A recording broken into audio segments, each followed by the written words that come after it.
Inclusive el fondo del lecho no es, sino que siempre hay subidas y bajadas. Y hemos de suponer que el río fluye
una profundidad acá más pequeña.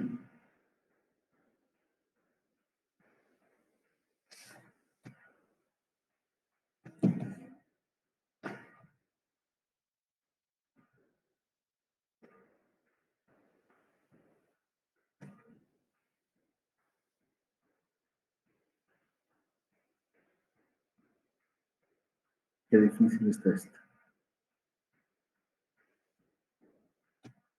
Y habría otra, quizás acá.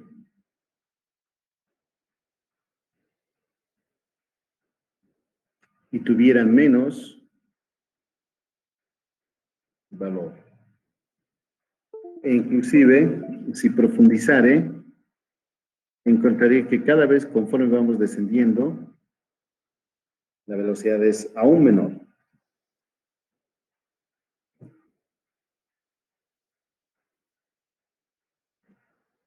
podría colocar los valores intermedios. No es fácil acá, pero vamos a ver.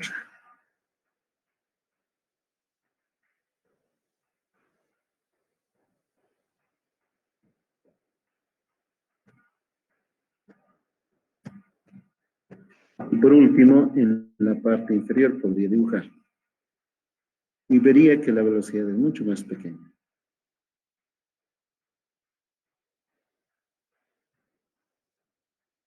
Dice así. Lo primero, se observa que conforme desde la superficie de agua descendemos hacia el fondo del lecho del río, la velocidad con que están animadas las partículas de fluido que viajan de derecha a izquierda, digo de izquierda hacia derecha, tienen menor y menor velocidad. Lógico es preguntarse, ¿y a qué se debe esa disminución? La disminución se debe, por ejemplo, miren jóvenes, que las partículas que están justo sobre el lecho tropiezan contra los obstáculos que sobre ese lecho existen y son frenados por esos obstáculos. Algunas inclusive partículas de agua podríamos decir que incluso retroceden, no siempre avanzan. Piensen en el lecho de un río, es rugoso, es irregular, es azarosa la ubicación, la posición de cada una de las piedrecitas que le conforman. Entonces el agua puede chocar, puede detenerse, inclusive retroceder y luego otra vez avanzar. Entonces, la velocidad queda muy disminuida en el fondo porque encuentra obstáculos. Y esa disminución de velocidad la transmite a las partículas que le quedan arriba. Y las que quedan en el segundo nivel las pasan, esa disminución de velocidad, la pasa a las del tercer y cuarto y etcétera. Hay una zona donde más o menos ya deja de sentirse ese efecto de merma de velocidad y el perfil de distribución de velocidades es más o menos uniforme. Ustedes conmigo podríamos dibujar o hacer el intento de dibujar una línea. Déjenme ver dónde está. Esta es la nueva versión del OneNote y estoy un poco familiarizado con ella. Voy a utilizar una así, digamos. Entonces, yo podría con cierto acierto, así más o menos dibujar. Y comprobaríamos que las más de las veces, vamos a añadir aquí, jóvenes, un ratito, déjenme que, acá está el texto. La distribución, la forma de la distribución de las velocidades desde la superficie del agua hasta el fondo del río tiende a parecerse a una parábola.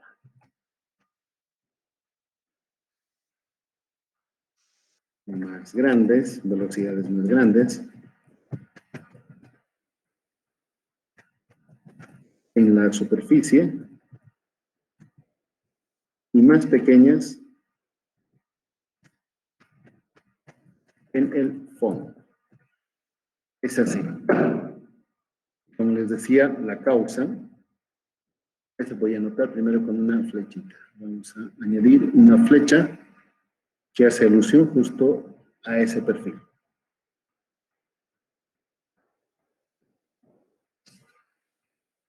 La causa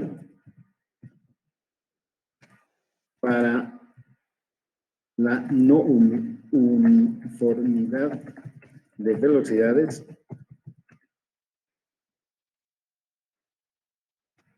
es la rugosidad del lecho,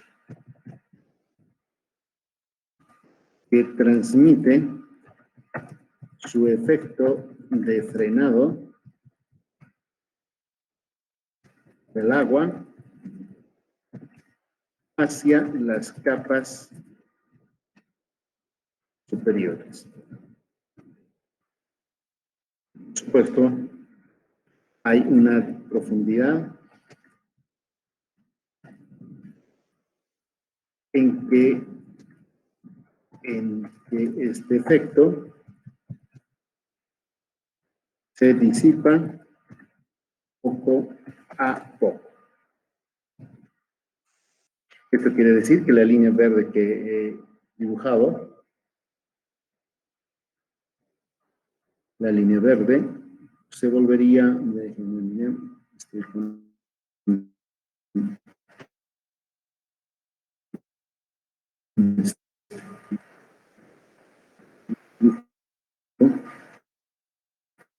se volvería así, se volvería una línea recta, hecho. Se volvería una línea recta, así. Ya no sería curvada como esta. Entonces observen, distinguidos jóvenes. Voy a recapitular, sobre todo para los jóvenes que están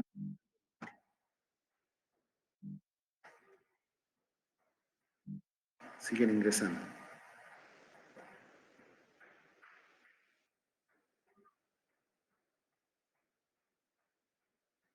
Bien, recapitulando. Cuando el agua está fluyendo en un curso natural como un río, se observa que las velocidades más altas, más grandes, se presentan en la superficie de agua, mientras que menores velocidades en el fondo habrán de dominar. Para eso es que desde el fondo hacia la superficie se transmite ese efecto de frenado. Posteriormente yo les voy a decir que ese efecto de frenado es debido al intercambio de cantidad de movimiento de las partículas que chocan unas contra otras. Entonces, paulatinamente, desde el fondo, las más lentas van también transmitiendo a través del intercambio de cantidad de movimiento esa disminución de velocidad, ese frenado. Pero también se observa que a partir de cierta profundidad, esta curvatura en verde que les he mostrado, poco a poco se disipa y se vuelve como si fueran velocidades uniformes más arriba. Ya, eso es importante. Entonces, lo que ahora yo quiero decirles es, consideremos una capa. Permítanme un segundito, voy a colocar acá esta. Consideremos, por ejemplo, estas dos. Vamos a decir, consideremos esta texto.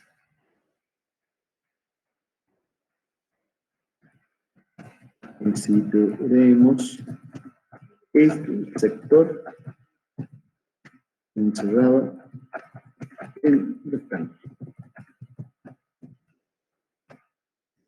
Vamos a nosotros considerar ese sector, un rojo tal vez.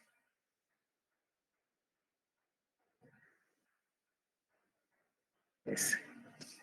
Consideremos un pedacito de ese.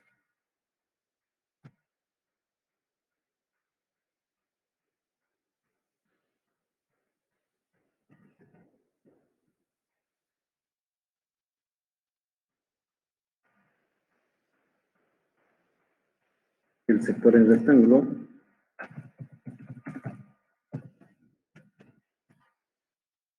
asumamos, y no está muy lejos de esa hipótesis, asumamos que está formado por dos capas del fluido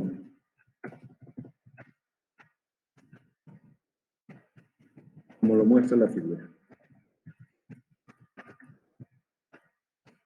De esta forma. Entonces voy a decir, ese rectángulo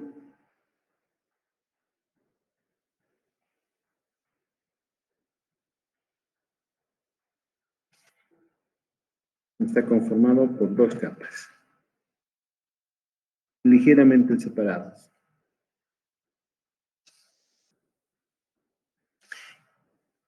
Lo importante es que la capa superior está animada con una velocidad, como ustedes observan, con una velocidad más grande. Quizás así. Le vamos a poner un color para resaltar ese caso. Va.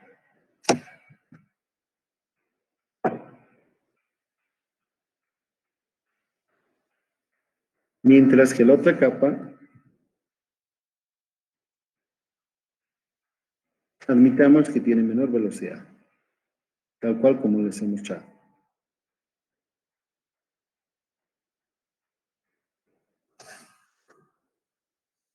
Así. Y como va a ser costumbre en el curso, vamos a decir también de que U es la velocidad con que la capa inferior se está moviendo.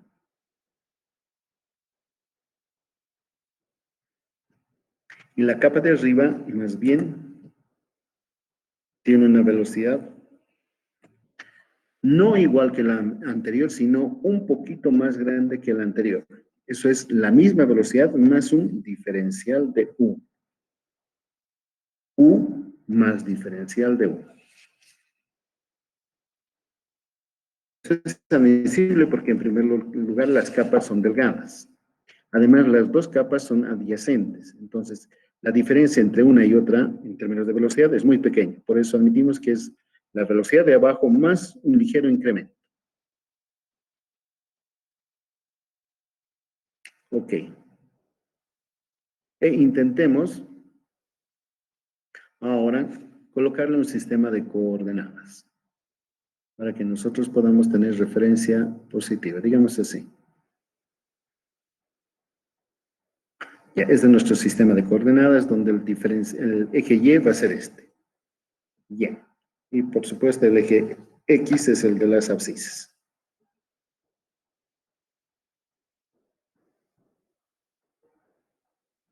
Y ahora admitamos lo siguiente. Voy a escribir aquí abajito. No, acá abajo. En el momento inicial,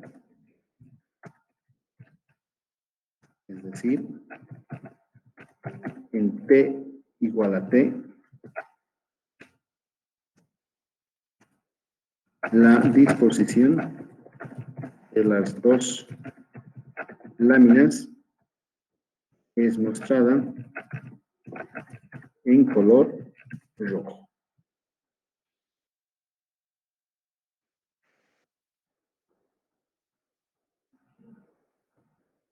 Así como está. Esto está ocurriendo en el momento T igual a T. Aquí también lo pondré.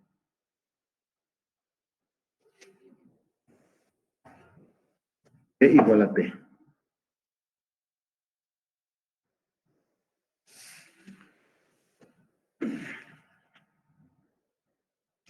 Y luego, ahora pensemos qué habrá ocurrido un momento después. ¿Qué ha acontecido cuando haya transcurrido un determinado tiempo? T más dt.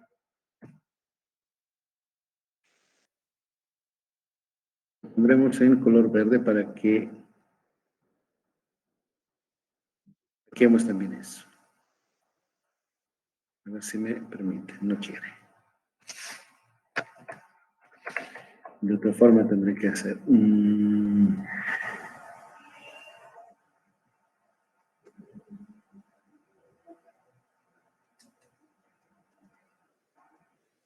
Acá está. Ya. ¿Qué ocurriría si acaso transcurre un poco de tiempo?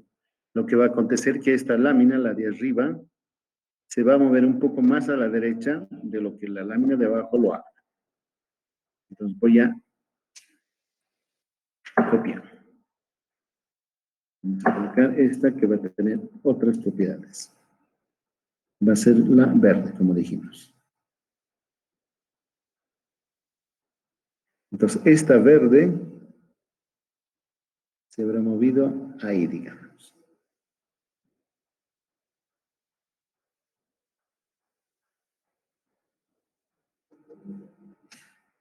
Y la de arriba se habrá movido un poco más.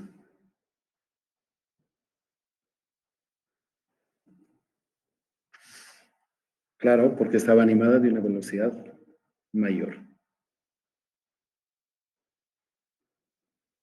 Ahora intentemos hagamos conjeturas de cuánto ha sido el desplazamiento que han sufrido las dos láminas. Tenemos como dato el tiempo t igual a t.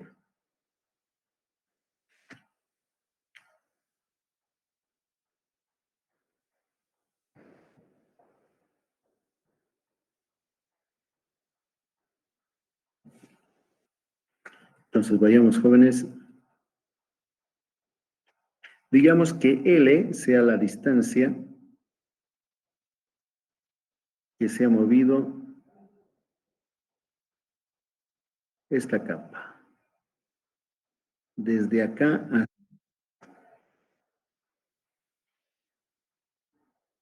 se ha desplazado la longitud L.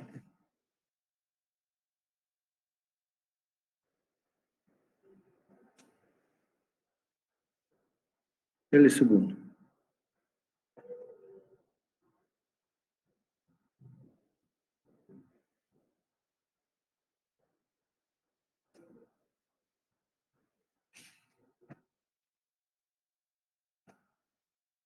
Y por el contrario, más bien sea L sub 2,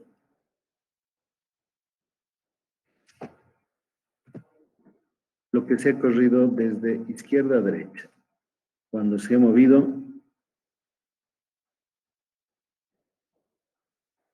esta joven.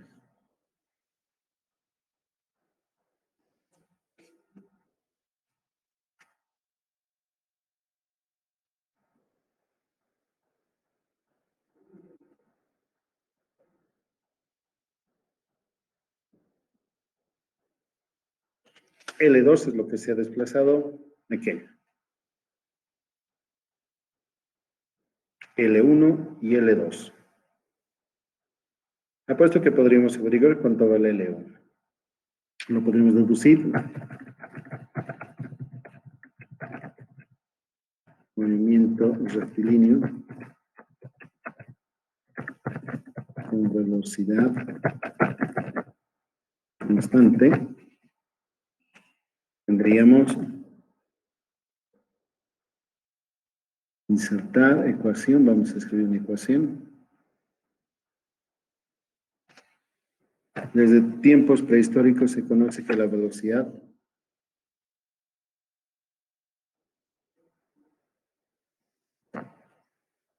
puede ser calculada. Déjenme ver dónde está mi ecuación.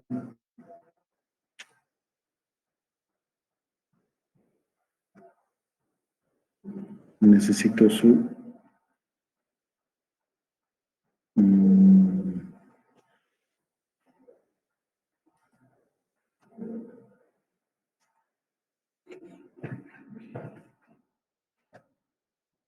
ayuda. Es el cociente de la distancia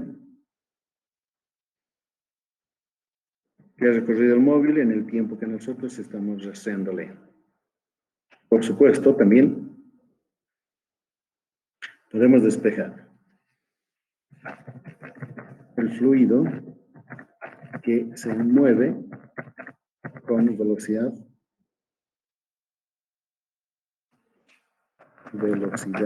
U en dirección del eje X. Tendremos. Insertamos la ecuación. No sé por qué no me permite.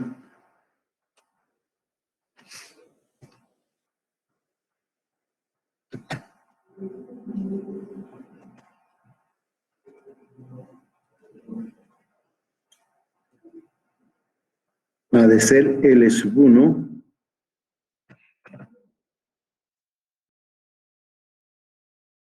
L sub 1 igual a la velocidad U multiplicado por el tiempo que transcurrió. Eso.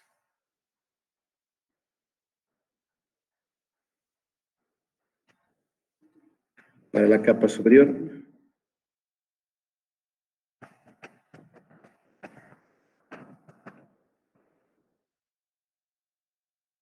la longitud L sub 2 será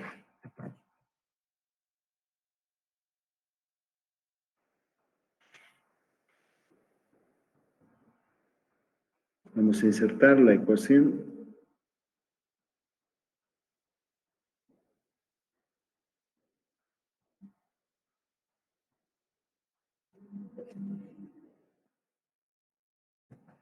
L sub 2 igual a U sub 2 sería.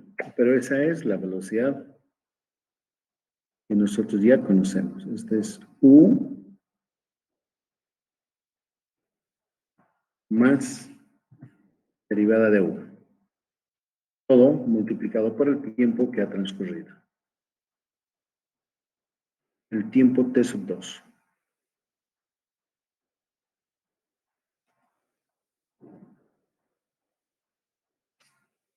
T, perdón, más dt, el diferencial.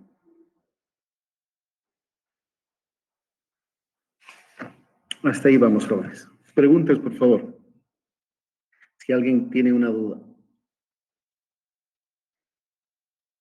Preguntas, jóvenes. Está todo bien, Inge. ¿Sí?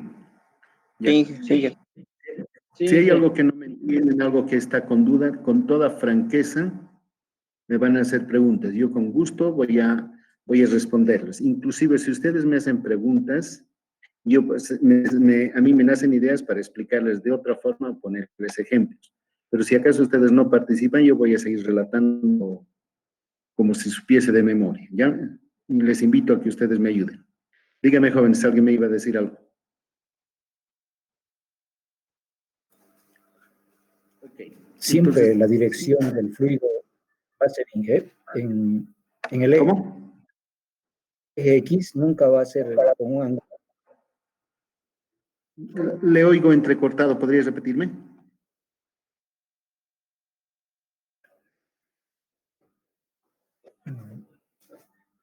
Siempre va a ser paralelo al eje X la...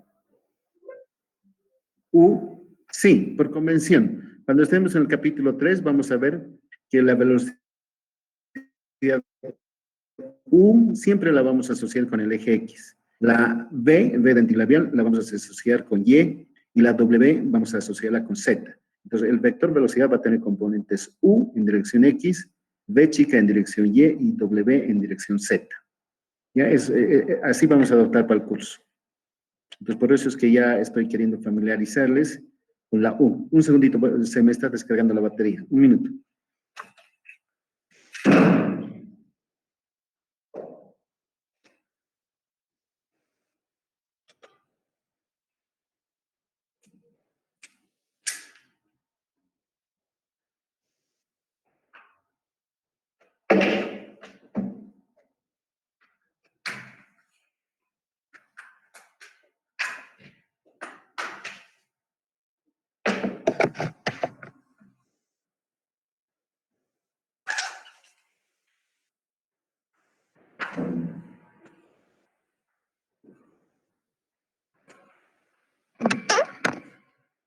Y nosotros podríamos intentar ver cuánta es la diferencia L2 menos L1. La diferencia entre ambas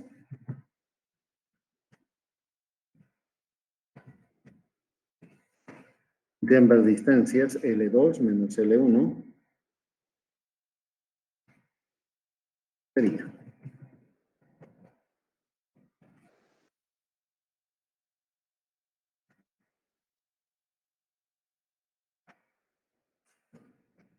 L2 menos L1 sería nada más que la diferencia que hay. Vamos a insertar una ecuación.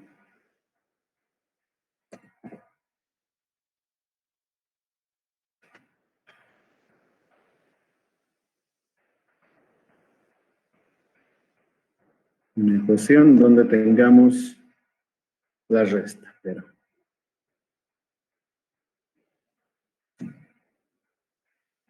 tenemos que tener L2 menos L1.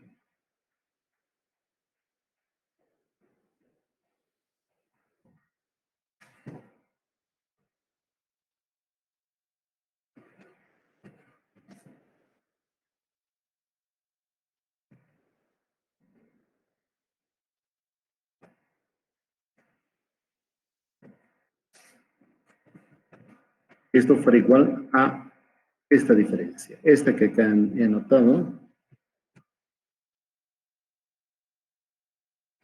menos la que al principio había registrado.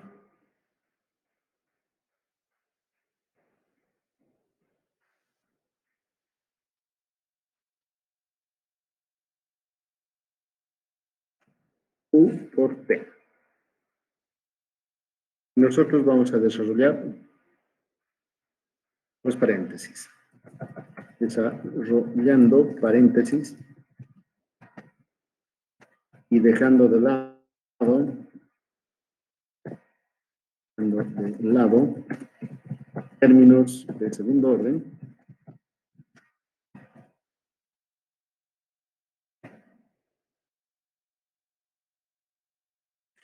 Tendríamos U por T más U por DT más DU por T y DU por DT. Hagamos eso.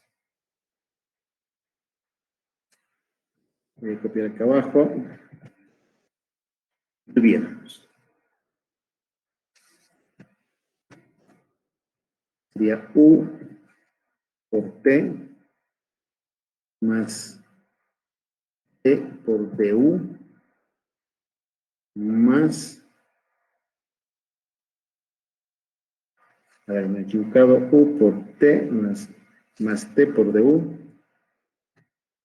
más DU por DT menos DU, U por T.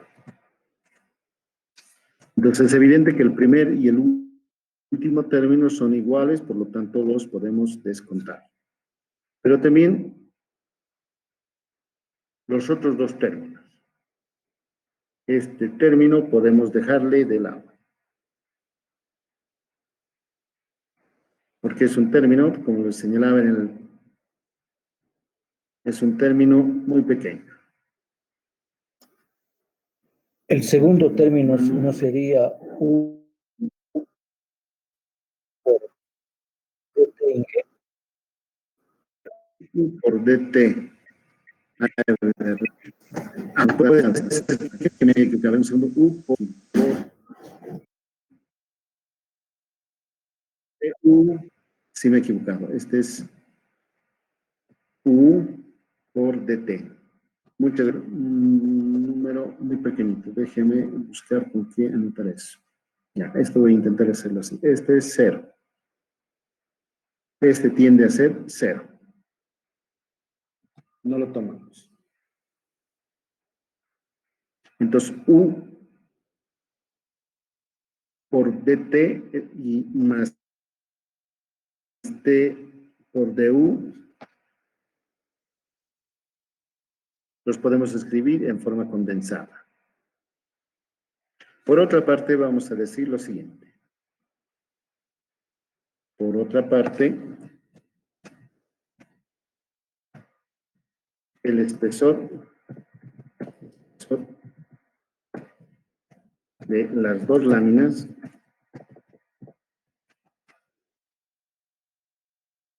habrá de ser diferencial de Y. Entonces, este es diferencial de Y.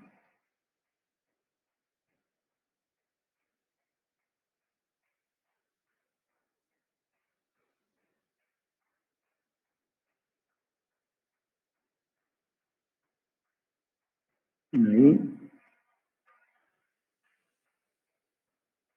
Y este otro también ahí. El espesor de las dos láminas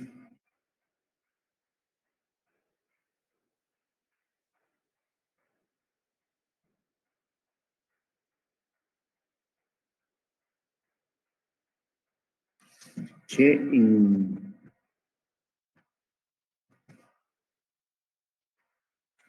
no sé cómo mover. Es lo malo de este paquete, por eso es que no lo usaba antes, no lo he usado al final. Ya, este es diferencial de Y.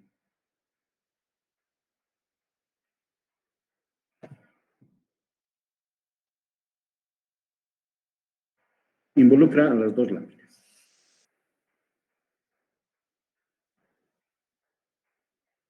Si eso es admisible por ustedes, entonces podríamos formar un triángulo de esta manera. A ver, acá hay un triángulo.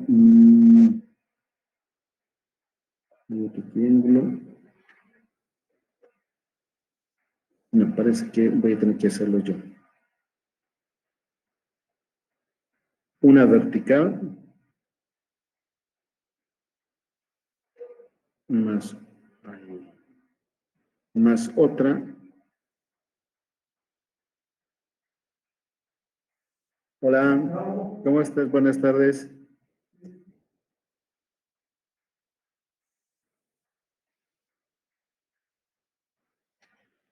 Ahí. Se ha formado un triángulo, como ustedes ven, cuyas dimensiones son las siguientes. Diferencial de Y en la vertical. Y en esta otra parte, L2 menos L1.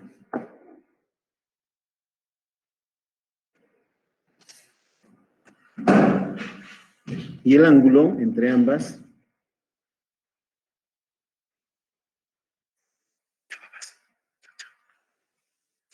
el ángulo que se forma entre las dos es diferencial de gamma. Entonces voy a necesitar una ecuación, un símbolo. Va a ser este, diferencial. Entonces un solito diferencial. Y ahora necesito...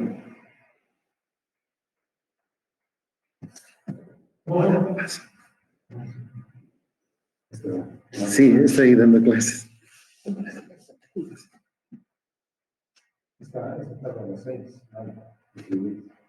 ¿Cómo?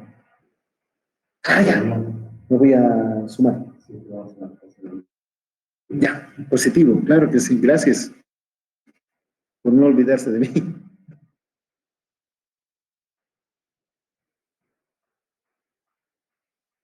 Déjenme buscar un ratito, jóvenes. No es porque sí, caprichosamente el ángulo, sino porque va en línea con lo que hemos visto.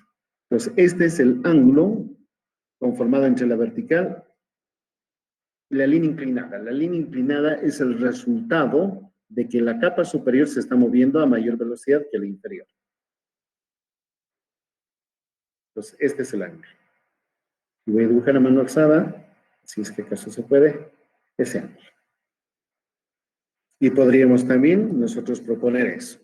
Si observamos el triángulo, podemos definir tangente.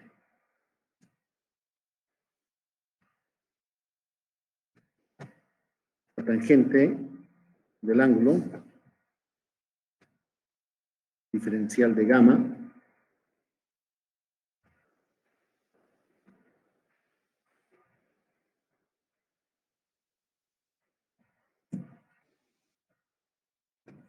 iría a ser L2 menos L1, por supuesto. L2 menos L1 dividido entre el cateto adyacente, el diferencial de Y. Eso fuera. Y también es evidente que si acaso las dos láminas de agua están juntas, están muy próximas,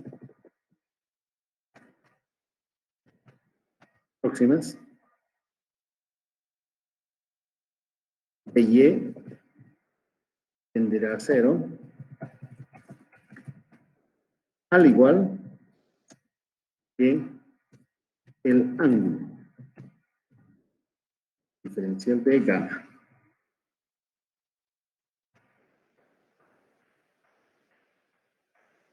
Diferencial de gamma. Conoce también que para ángulos muy pequeños,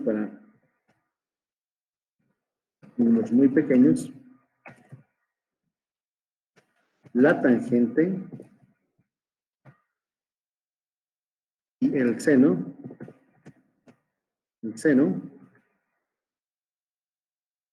se confunden con el propio ángulo. Esto es evidente, si ustedes lo han conocido. Esto quiere decir la tangente de un ángulo cualquiera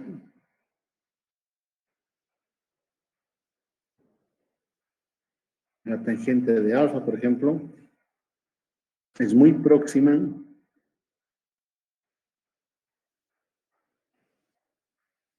al seno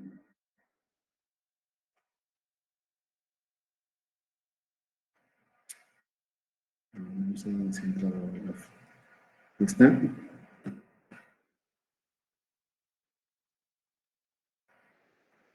Y se confunde, les decía, con el propio ángulo. Aprovechando de eso, podríamos decir que la tangente de y, etcétera, es el propio ángulo.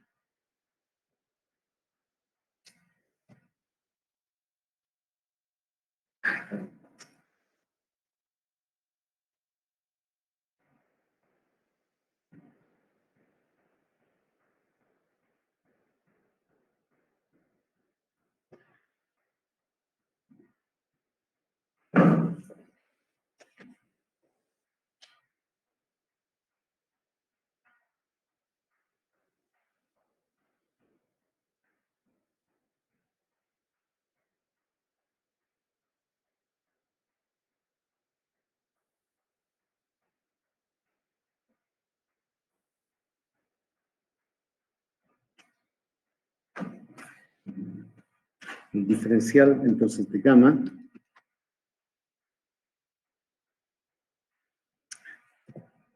es gamma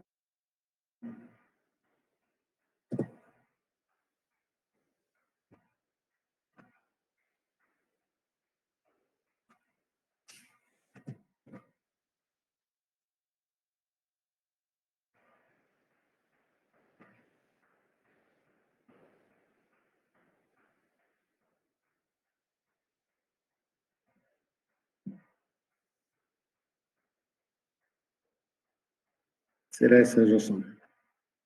L mayúscula, 2, L mayúscula, 1,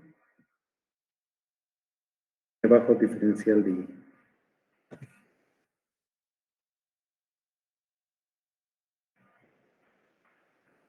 Esa ecuación nos permite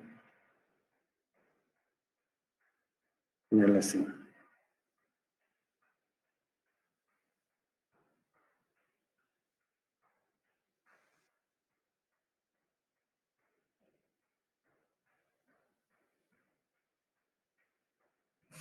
Tengo un inconveniente, jóvenes.